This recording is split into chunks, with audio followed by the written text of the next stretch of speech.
As Paul just said, the goal is to win as many games as you can, and behind the scenes, develop Jackson Dart. That's what you're trying to do. That's it. Johnny, listen. Listen, I want to eat my words. Every time I say something negative, I don't want it to be true. I'm just telling you what I think. Okay. Like, if we're 2-5, callers like myself are going to be calling for this kid, Johnny. You know that.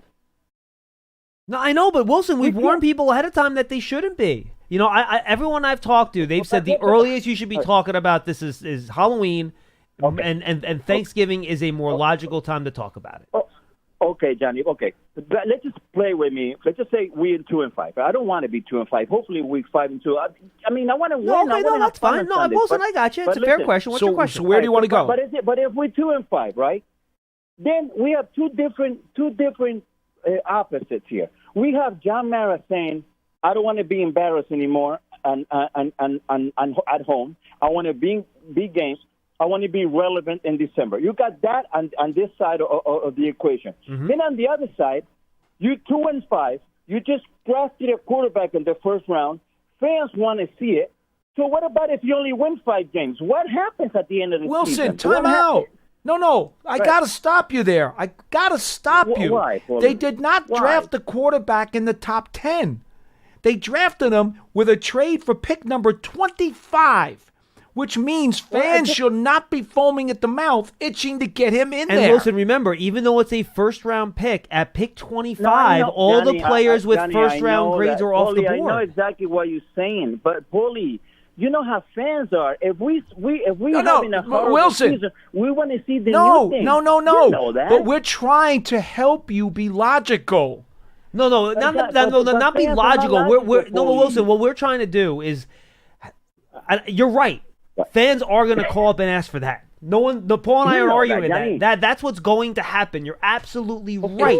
No argument. But we're trying to explain to you the way the team's looking at it. And I think this is a perfect example of what we talked about at the start of your call, right? You mentioned, you're for the regime. You're looking for major progress. And from a fan's perspective, I totally understand that. I get the perspective there. Right. That's not the way Joe Shane and Brian Dable, I think, even think about it. All they can think of. I know that, Johnny, but that's like. Wilson, just let me finish my point. Let me finish my point. All you can do. You can't wish cast yourself into a situation you're not in. All you can do is do the best you can and formulate the best plan you can based on the realistic options in front of you. That's all you can do. They can't go back in time and change the Daniel Jones decision. They can't go back in time and change any moves they made 2 or 3 years ago. They are where they are, okay? So once you accept that and you have an honest conversation with yourself as to what your best options are in the current situation, you make the best decisions you can for the organization based on where they are right now. And that's what they're going to do. And by the way, you said 7 games. That's around Halloween. You get through 7 games, you're at the end of October. So you're getting close to the area where I think you even start considering it. But look, this is going to be on Brian Dable and Shea Tierney and Mike Kafka deciding on where Jackson Dart is. That's a huge part of this. We're not going to know that. It's the biggest part. That is the only part you should worry about. Bingo. If they think he's ready and he can help, they'll put him in. If they believe that Russell Wilson, and by the way, the other thing, Wilson, let's say they're 2-5 and Russell Wilson's the starter.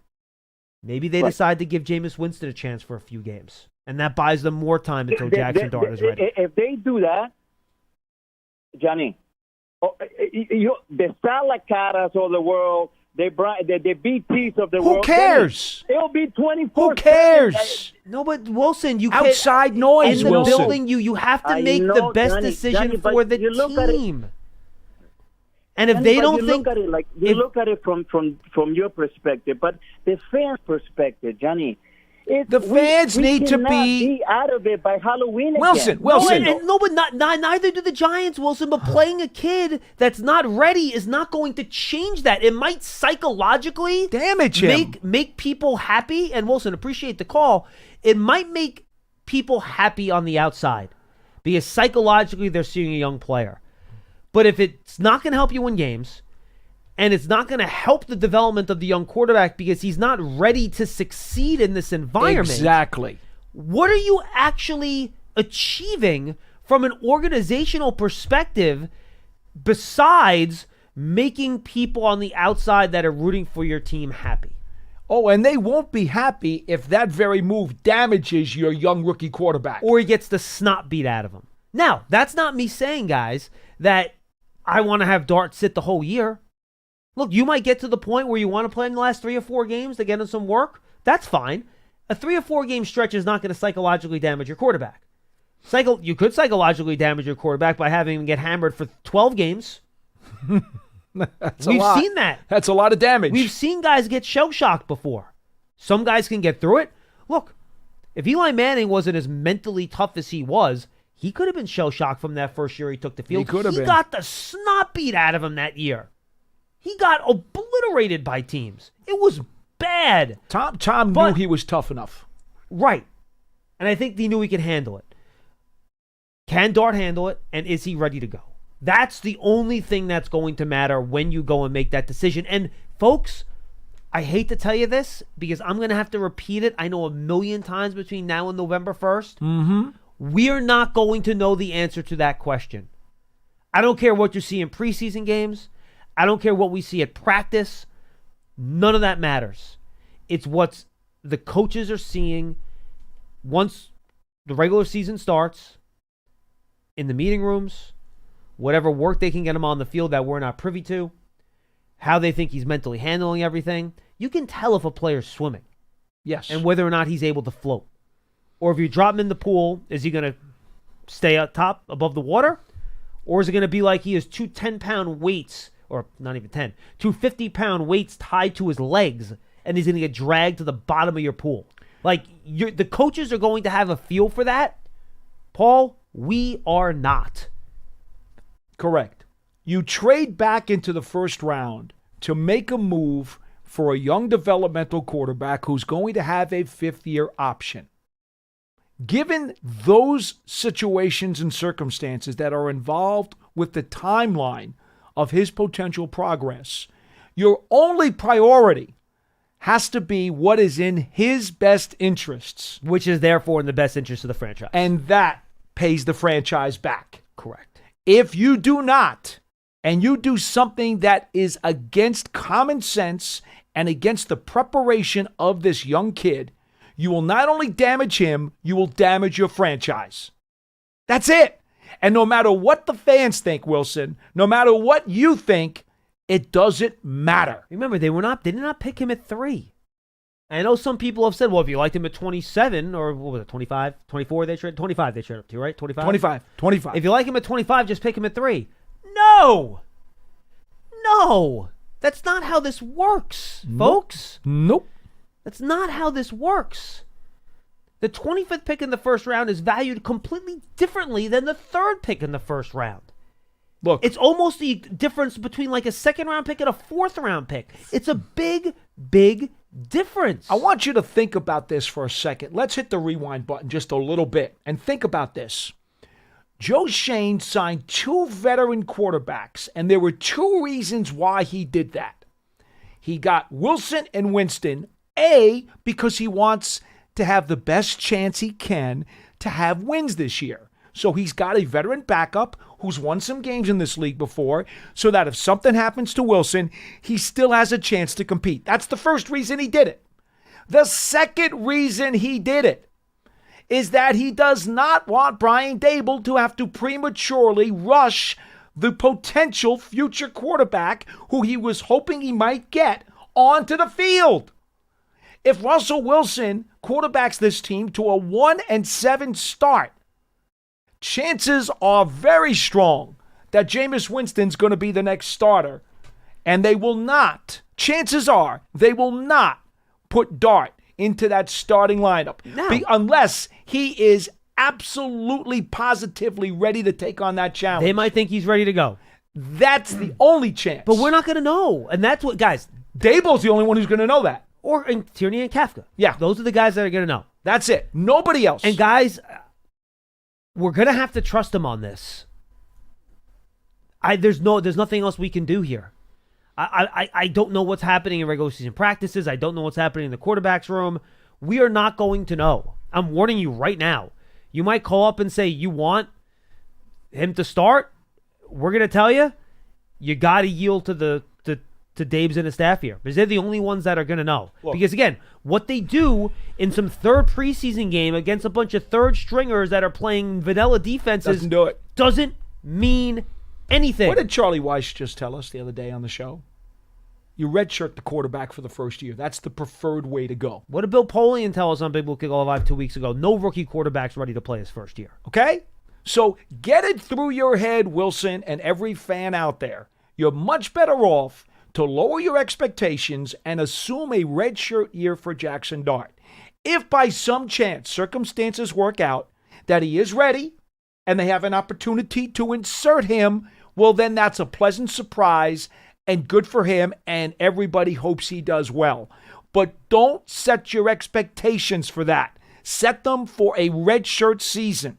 And Phil Simms said that too. I forget, what was the guest we had, Pearson? He was going through the quarterbacks, and like Milroe was like a 2-year red shirt, and then he went to somebody else that's a 1-year red shirt. Wasn't it Matt Simms? Chris Simms? Chris Simms. Might have been, yeah, it was Chris Simms. It was Chris Simms. You're right. It was Chris Simms. And he said he thought that group was a 1-year red shirt. The only guy that wasn't a red shirt guy in this draft was Cam Ward. Right. That was it. Right. Everyone else was at least a 1-year red shirt, and Milroe was a 2-year red shirt. And I have Dan Orlovsky coming up on the Giants Huddle, I think next week. I recorded him already. Dan was awesome. Talking about Jackson Dart. And he said, look, and I said, so Dan, what do you think? Shouldn't even talk about this until you start putting masks on for trick-or-treating? He goes, I want to eat some turkey first. So he was thinking Halloween. He was thinking December. Because he has a couple great answers about how you develop a quarterback in a room as a young guy that's been in the league. That runs next week? Yeah, that'll run next week. So, and Chase Daniel was great too about how a young quarterback develops in a room. And Kurt Warner was too, because Kurt Warner was a young quarterback in this league also. So all three of those guys, watch them. They're fantastic. All right, let's wrap up the show with Fabian in Manhattan. Fabian, what's up? Hey guys, thanks for taking the call. What's up?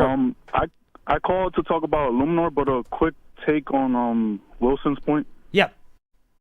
It's about like projection, right? I don't think we're getting to that point where we're 2-5 or 1-7 this year, because what people don't really talk about a lot is Russell Wilson. He protects the ball, and now our defense, if they play how they should, I don't see us being in that situation. But like worst comes to worst, you have to project the future, right? Because now you're a losing record, and this regime was in the hot seat last season, so presumably they're gone if we're 1-7, No, Fabian, I hear what you're saying, but you also don't look at the schedule. We don't know what the schedule is going to look like the first 7 or 8 games either. No idea. And until we see that in a week, we'll have to wait and see.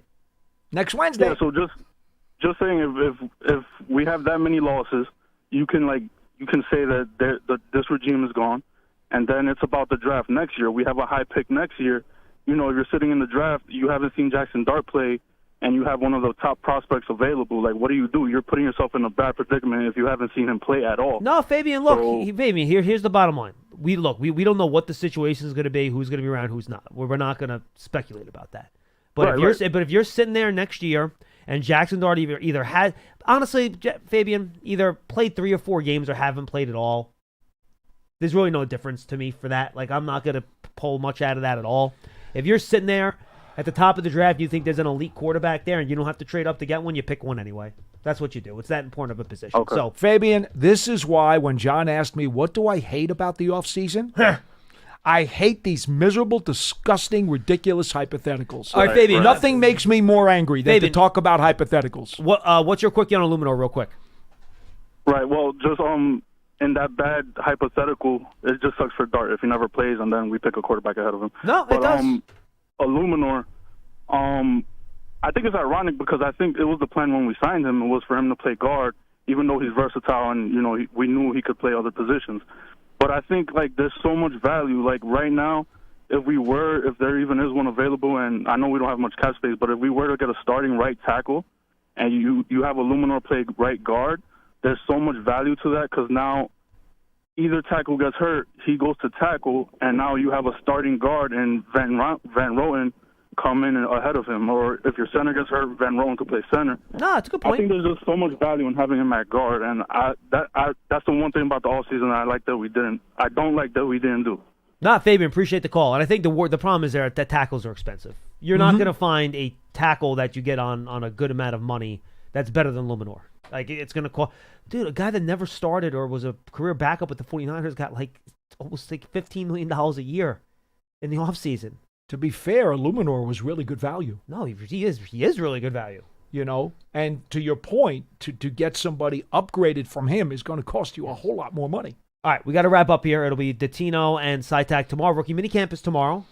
Yes, sir. So we're going to be later. Yeah, thank you. 2:30 tomorrow. Make sure you check it out. That we said 2:30, right? Yes, you did. Decided on 2:30 tomorrow. As we recap rookie minicamp, guys, there's not going to be a ton with I think the drafted players. Brian Dable was clear about that at the press conference after the draft. So just don't get your hopes up, but we will have all the coverage for you right here on everything that happens, and they'll talk about maybe if it's out. Episode 2 of Giants Life with Jackson Dart. So tune in for that.